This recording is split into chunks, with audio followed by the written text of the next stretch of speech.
Hello developer, this is Learn with Motaleb. Today I will discuss drawer widget.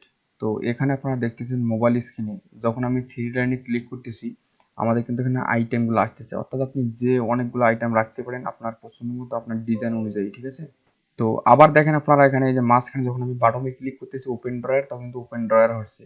তো আমরা আজকে দেখবো এটা কিভাবে তৈরি করতে হয়। তো আমার এখানে যেগুলো কোড ছিল আমি সবগুলোকে রিমুভ করে দিচ্ছি, কোনো সমস্যা নাই। তো এখন যদি প্রোগ্রামটা আমি রান করলে দেখবেন যে একদম ব্ল্যাক একটা হোয়াইট স্ক্রিন দেখা যাচ্ছে। তো আমাদের যেহেতু টার্গেট আছে ড্রয়ার উইজেট নিয়ে কাজ করা আজকে, তো আগে আমাদের একটা অ্যাপ বার দরকার। তো আমি এখানে অ্যাপ বার তৈরি করে নিব। অ্যাপ বার অ্যাপ বার অ্যাপ বারস অ্যাপ বার অ্যাপ বার তো অফকোর্স এখানে একটা টাইটেল দিতে হবে। টাইটেল আমি টেক্সট দিব ড্রয়ার। টেক্সট এখানে দিব ড্রয়ার, DRAWER ড্রয়ার। তো আমি চাচ্ছি এটা সেন্টারে চলে যাবে, তাহলে দেখতে ভালো দেখা যাবে। তো ট্রু করে দিচ্ছি আমি, TRU ট্রু। তো এখন প্রোগ্রামটা রান করে দেখতেছেন এখানে আমার অ্যাপ বারটা চলে আসছে। আমি চাচ্ছি এখানে ড্রয়ার কল করাবো। তো আপনি এখানে কাজ করতে পারেন যে এখানে স্ক্যাফোল্ডের ভিতরে অর্থাৎ অ্যাপ বারের উপরে অর্থাৎ স্ক্যাফোল্ডের ভিতরে একটা আলাদা একটা উইজেট আপনারা নেবেন। এটা হচ্ছে আলাদা একটা উইজেট। তো এখানে আপনারা ড্রয়ার নামে কল করবেন। ড্রয়ার এখানে লিখবেন ড্রয়ার লেখার পর আপনি এখানে এই যে আপনি ড্রয়ারের ভিতরে চলে আসবেন। এখানে আপনি কন্ট্রোল প্লাস স্পেস দিলে এখানে অনেক কিছু দিতে পারবেন, child, height, background, shape, elevation, এগুলো সব দিতে পারবেন। তো আমরা ক্লাস আছে দেখবো, কোনো সমস্যা নেই। তো আমি এখানে চাইল্ড হিসেবে দেখাচ্ছি আপাতত। চাইল্ড হিসেবে আমি চাচ্ছি লিস্ট ভিউ শো করাবো, অর্থাৎ একটা লিস্ট ভিউ শো করাবো। তো লিস্ট ভিউ নিলাম। এখানে লিস্ট ভিউ এর ভিতরে আমি আইটেম হিসেবে শো করাবো, যেহেতু চাইল্ডের নিতে হবে তাহলে অফকোর্স এখানে আমি লিস্ট স্টাইল শো করাবো, এক একটা করে লিস্ট স্টাইল শো করাবো। তো আমি এখানে টেক্সট দিব লিস্ট স্টাইল টাইটেল টেক্সটটাকে এখানে ইউজ করব আইটেম নামে, ঠিক আছে, আইটেম অন। তো এটাকে অফকোর্স আমি কপি করে অনেকবার করতেছি, দেন তাহলে দেখতে অনেক ভালো দেখা যাবে। তো এখানে 1 2 3 এখানে দিব 4। তো 4 দিচ্ছি। এখন প্রোগ্রামটা যদি আমি রান করি আপনারা দেখবেন যে এখানে ড্রয়ার আসছে, কিন্তু আমাদের ক্লিক করার সাথে সাথে এখানে আইটেমগুলো দেখা যাচ্ছে, ঠিক আছে।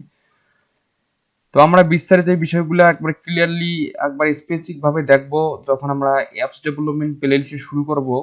এই প্লেলিস্টে আপনাদের শুধুমাত্র উইজেটের পরিচয় হচ্ছে, দেন তারপর আমরা বিস্তারিত আলোচনা করব। তো আপনি এখানে আরেকটা কাজ করতে পারেন। এখানে আপনি ইন ড্রয়ার যে দেখেন এখানে আছে ড্রয়ার, তো আপনি যদি এখানে ইন ড্রয়ার দেন, ঠিক আছে, ইন ড্রয়ার ঠিক আছে, যদি আপনি ইন ড্রয়ার দেন এখানে, তো অফকোর্স এখানে আপনাকে আগে লিখতে হবে এখানে ইন ড্রয়ার, ঠিক আছে, ইন ড্রয়ার লিখতে হবে। আর এখানে লিখতে হবে ড্রয়ার, ঠিক আছে।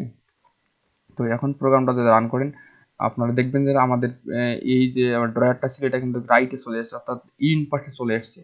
তো রাইটে চলে এসেছে। তো আপনি এভাবে ইন ড্রয়ার এবং ড্রয়ার সেট করতে পারেন। তো এখন আমরা একটা কাজ করি, ঠিক আছে, আমরা চাচ্ছি যে মাঝখানে যখন ক্লিক করবো তখন যেন আমাদের ড্রয়ারটা শো করে। তাহলে অফকোর্স আমাদের বডির ভিতরে কাজটা করতে হবে। তো এখানে বডি নিলাম, বডির পর আমি সেন্টারে কাজটা দেখাবো। তো সেন্টারে নিলাম, সেন্টার উইজে নিলাম। তো এখানে একটা কাজ করে চাইল্ড হিসেবে বিল্ডার ইউজ করতে হবে, অফকোর্স বিল্ডার ইউজ করতে হবে। তো বিল্ডারের ভিতরে এখানে আপনারা লিখবেন বিল্ডারের ভিতরে এখানে আপনার কন্টেক্সটটাকে পাস করাইতে হবে। তো আমি কন্টেক্সটটা এখানে দিলাম, তারপর আমি এখানে অ্যারো ফাংশন ইউজ করবো, ঠিক আছে। যদি আপনারা অ্যারো ফাংশন সম্পর্কে না জানেন অবশ্যই আপনারা আমাদের ডার্ক প্রোগ্রামিং বাংলা যে প্লে লিস্ট ভিডিওটা আছে সেখানে ফাংশন নামে কিছু ভিডিও আছে, সেখানে দেখবেন অ্যারো ফাংশন নিয়ে আলোচনা করা হয়েছে। তো আমি চাচ্ছি এখানে ইলিভেটেড বাটন শো করাবো। তো এই বাটনটা শো করালাম। এই বাটনের দুইটা প্যারামিটার পাস করে দিতে হয়, একটা আছে ওয়ান প্রেস আর একটা চাইল্ড। তো এখানে আমরা কাজ করে আগে চাইল্ডটা দিই, তাহলে আপনারা বুঝতে পারবেন। ওপেন দিই এখানে, ঠিক আছে, টেক্সট দিব, টেক্সট। তো আমি এখানে টেক্সট দিয়ে দেবো open drawer DRAWER open drawer. তো আমি চাচ্ছি ওয়ান প্লেসের ভিতরে আমি ক্লিক করার সাথে সাথে কাজটা করে, তার জন্য অফকোর্স আমাদেরকে এখানে কাজ করতে হবে যে স্কাফোল্ড নিতে হবে। স্কাফোল্ড ডট অফ কনটেক্সট, এখানে অফ কনটেক্সট নেওয়ার পর আপনারা যদি এখানে ডট দেন, ঠিক আছে, এখানে আপনি ইন ড্রয়ার দেবেন। এই যে ওপেন ড্রয়ার, ঠিক আছে, এই যে ওপেন ড্রয়ার এখানে চলে যাবে, open drawer open in drawer সবগুলো চলবে। যদি আপনি ইন ড্রয়ার দেন তাহলে আমাদের যে ইন ড্রয়ারটা আছে সেটা কিন্তু চলে আসবে। তো ইন ড্রয়ারে ক্লিক করে এখানে আবার প্রোগ্রামটা যদি রান করি, তো আপনি দেখতেছেন ওপেন ড্রয়ার চলেছে, ক্লিক করলাম, দেখতেছেন আমাদের ড্রয়ারটা কিন্তু চলে আসছে। আপনি চাইলে এখানে ড্রয়ার রাখতে পারেন এভাবে। ওপেন ড্রয়ার শুধু যদি দেন তাহলে অফকোর্স আপনাকে এইটা অবশ্য ড্রয়ারে নিয়ে যেতে হবে, যেটা আমাদের ইন ড্রয়ার ছিল এখানে ড্রয়ার করে দেবে এটা। তো ড্রয়ার করে দিলাম। এখন প্রোগ্রামটা যদি রান করি আমরা, তো দেখেন এখানে চলে আসছে এদিক। আবার যদি ওপেনে ক্লিক করি তাহলে আমাদের চলে আসছে। তো আজকের মতো এই পর্যন্তই। আল্লাহ হাফেজ।